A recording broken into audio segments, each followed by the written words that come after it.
갭투자자 집주인 폭삭 망해버려라. 이렇게 생각하시면 안 됩니다.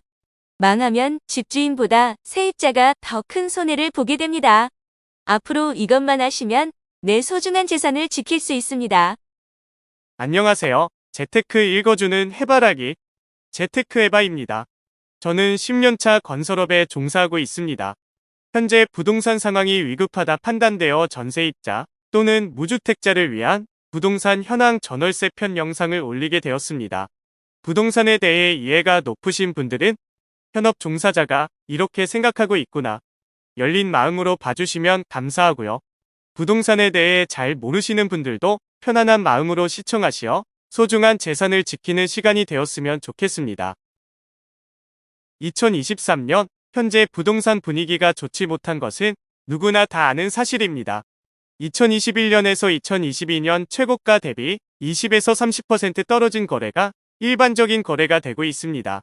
자, 그러면 앞으로의 시장은 어떻게 바뀌게 되는지 알아가 보도록 하겠습니다. 부동산 전문가들이 보통 잘 못 알고 계신 것 중에 하나가 금리인데요.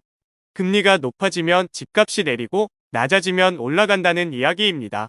금리는 과거 데이터를 기반으로 회귀 분석한 결과 금리와 집값의 직접적인 상관관계는 없습니다.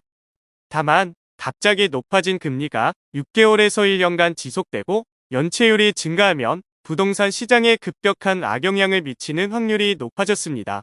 따라서 부동산 하락에 가장 많은 영향을 미치는 것은 바로 연체율입니다. 23년 연체율은 5대 은행과 이금융권에서 모두 지속적으로 증가하고 있는 추세입니다. 그리고 9월 이후 자영업자의 코로나 금융지원이 종료됩니다. 이는 한계 자영업자가 고금리 상태의 부실 대출이 증가할 수 있는 위험을 가지고 있습니다. 마지막으로 7월 이후부터 정확히는 올해 9월 내년 6월 임대차 3법에 따른 고가 전세 계약이 만료됩니다. 따라서 집주인은 전세 보증금을 세입자에게 돌려주어야 하는데 현 시세대로라고 하면 역전세가 발생합니다. 정부에서도 이런 역전세가 위급하다 판단하고 대책을 발표했습니다. 그리고 다주택자에게 DSR 40%를 DTI 60%로 완화하고 반환전세 보증금을 전액을 대출해주는 방법을 내놓고 있습니다. 2023년에서 2024년 부동산 시장이 보합 또는 하락할 때 상황별 대응법은 세 가지입니다. 첫째, 무주택자. 가격이 낮을 때 바닥을 확인하고 최적 타이밍 매수한다.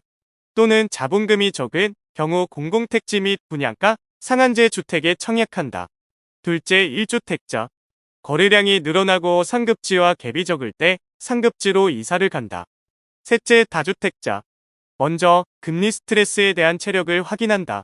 경제 사정에 따라 환금성이 좋은 물건으로 리밸런싱하고 회복 타이밍을 기다리면 됩니다. 다주택자의 자세한 분석 이유에 대해서는 다른 영상 매매편에서 알려드리도록 하겠습니다. 이번 영상은 부동산 하락시장의 최대 피해자인 전월세입자를 위한 영상입니다. 여기서부터는 1주택자 또는 무주택자만 시청하여 주시면 소중한 시간을 아낄 수 있겠습니다. 저는 원래 유튜브를 제작할 생각이 없었습니다.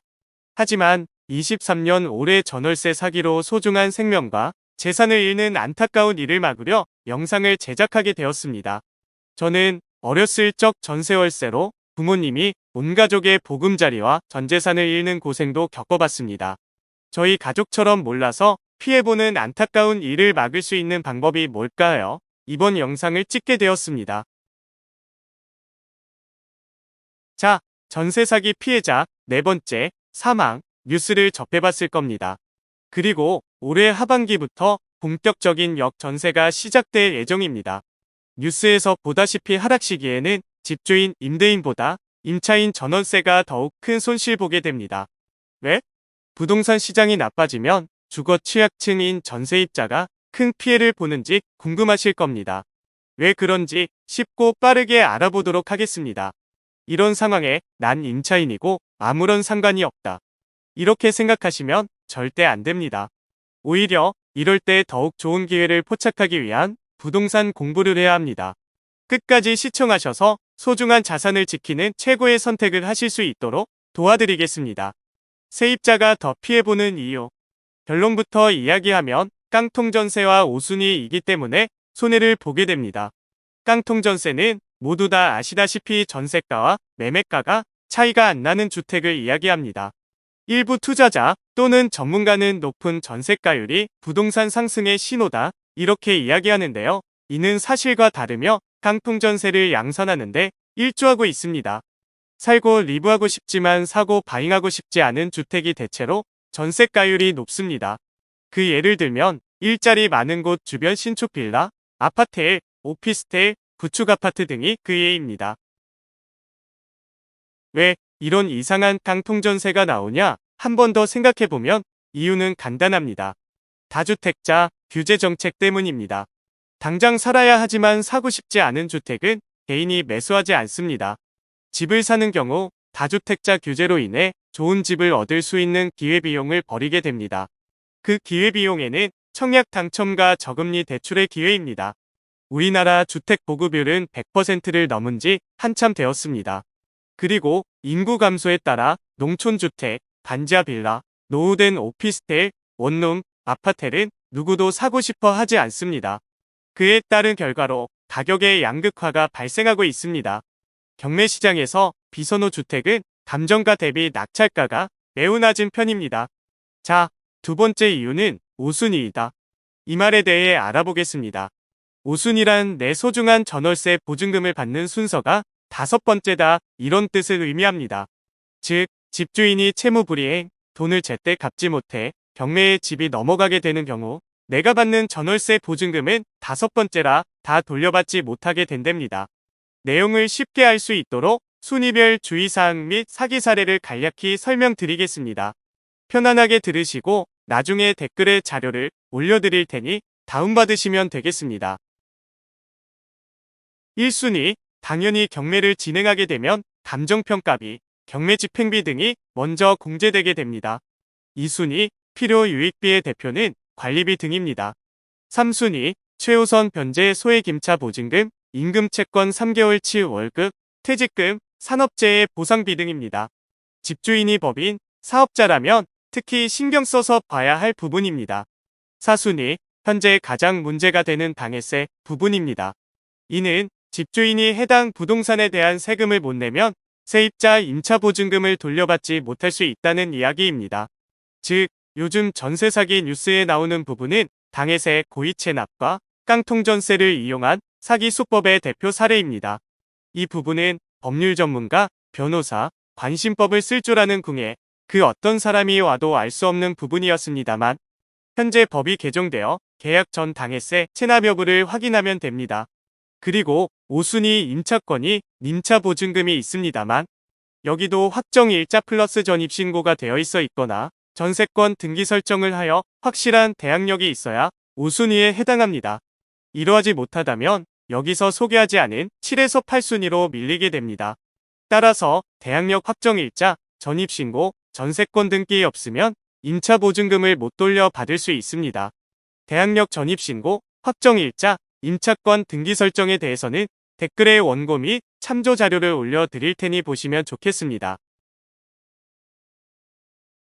자, 이해하기 쉽게 간단한 사례를 들어 이야기해보겠습니다. 1. 관심법을 터득한 세입자 궁예씨. 2. 건축왕씨. 3. 빌라왕씨. 4. 중개왕씨 이렇게 4명이 있었습니다. 궁예씨는 일 때문에 개성에 잠시 머무를 집을 알아보는 중이었다. 이때 신축 빌라를 건축한 건축왕을 만나게 된다. 건축왕의 신축 빌라는 궁예씨 맘에 들어 1억에 전세 계약을 한다. 궁예씨는 계약 시 건축왕 씨의 회사가 어려워져 직원 월급을 못 주거나 또는 세금을 체납하거나 한 사실이 없을 거라는 걸 모두 관심법을 통해 간파했다. 그리고 전입신고 및 확정일자를 받았으니 궁의 전세금 1억은 안전할 거라 생각했다. 중개왕은 주변 시세가 1억 2천이라 하며 궁예를 안심시켰다. 계약하고 잘 지내던 어느 날 갑자기 중개왕을 통해 집주인이 건축왕에서 빌라왕으로 매매가 1억에 바뀌었다는 이야기들 들었다. 그러나 궁예는 전혀 신경 쓰지 않았다. 그렇다, 궁예는 대항력 있는 임차인이었기 때문이다. 하지만 궁예가 빌라왕의 체납고지서와 경매계 시설을 받았을 때는 이미 돌이킬 수 없는 상황에 처하고 만다. 즉, 국내는 전세 사기 함정에 빠진 것이다. 빌라왕은 주택에 대한 세금을 고의적으로 체납하고 명의만 빌려주면 집과 일부 돈을 준다는 이야기에 가담한 바지 집주인이었던 것이었다. 게다가 빌라왕 친구들이 빌라왕 회사의 직원으로 일을 했고 임금이 밀렸다고 한다.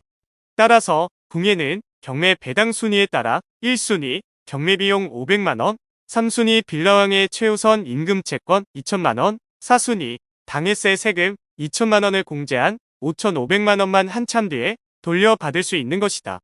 다만 이런 가정은 낙찰이 이뤄게 된다 하였을 때 가능한 희망찬 이야기이다. 5순위 첫 번째 대항력 있는 궁예가 배당 요구를 안 하면 전세권은 낙찰받은 사람에게 인수된다. 이러한 사실은 아는 사람은 아무도 경매에 입찰하지 않을 것이다. 해당 주택의 거래 시세는 현재 20에서 30% 하락되었고 세입자 궁예와의 명도가 불편하기 때문이다. 그 사이 4순위 체납 세금은 눈덩이처럼 불어나 궁예의 신축 빌라를 깡통으로 만들어 버릴 것이다. 단, 당해세 부분은 현재 법 개정으로 바뀌었습니다만 바뀌기 전 사례로 설명했습니다. 자, 그러면 관심법을 터득한 국내도 전세 사기를 당하는데 우리는 어떻게 하면 사기를 예방할 수 있을까요? 세 가지 상황에서 전세 사기 예방 방법을 이야기하겠습니다. 먼저 계약 전 상황입니다. 첫째, 주거용 건물인지 확인하기. 이 말은 정상적인 주택인지 확인하라는 뜻입니다. 대부분의 대학가 원룸은 호수 쪼개기가 만연하고 근생 빌라도 많습니다. 불법 건축물에 거주하는 세입자는 보호받기 어려우니 이런 경우 그냥 그 물건은 안 보시는 걸 추천합니다. 둘째, 보증보험 가입 여부 확인하기입니다. 만약 보증보험 가입이 안 된다 하면 보증금을 지키기 어려운 상태의 주택이라 보셔도 됩니다. 더 좋은 물건을 찾아서 보시면 됩니다. 셋째, 매도자가 집에 대한 신뢰도 부분입니다. 이 부분은 법 개정 전에는 세입자가 전혀 알 수 없는 부분이라 세입자에게 매우 불리한 조건의 계약이었습니다.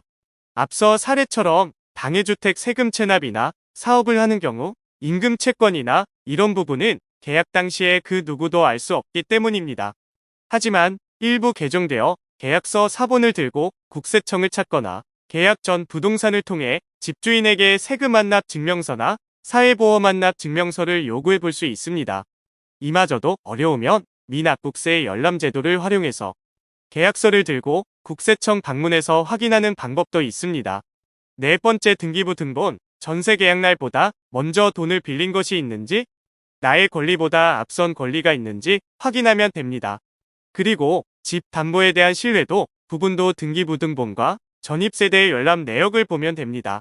등기부 등본과 전입세대 열람을 보는 이유는 선순위 임차 보증금과 선순위 근저당을 확인하기 위해서입니다. 두 번째, 이사하는 날 상황입니다. 이사날 우리는 대부분 짐 정리하고 집 청소하기 바쁩니다. 하지만 이런 날 제일 중요하게 해야 할 일은 전입신고 및 확정일자를 받는 것입니다. 또는 전입이 곤란한 경우 전세권 등기 설정에 대해 확인하는 것입니다. 그리고 다시 한번 이야기했지만 입주날까지 세금이나 다른 체납 여부를 확인해야 합니다. 마지막으로 보증보험에 정상 가입됐는지 확인해야 합니다. 대표적인 예로 이사날 바빠서 정신이 없다 보면 전입신고 및 확정일자를 못하는 경우도 생기곤 하는데요. 보증보험 가입이 거절되는 경우가 생깁니다. 선순위 대항력 있는 임차인이 아니기 때문에 보증보험에서 보험 가입을 거절하는 겁니다. 게다가 임대인이 다른 대출을 실행해 저당을 잡았다면 나의 보증금은 후순위가 되어 보증금을 못 돌려받을 수 있습니다.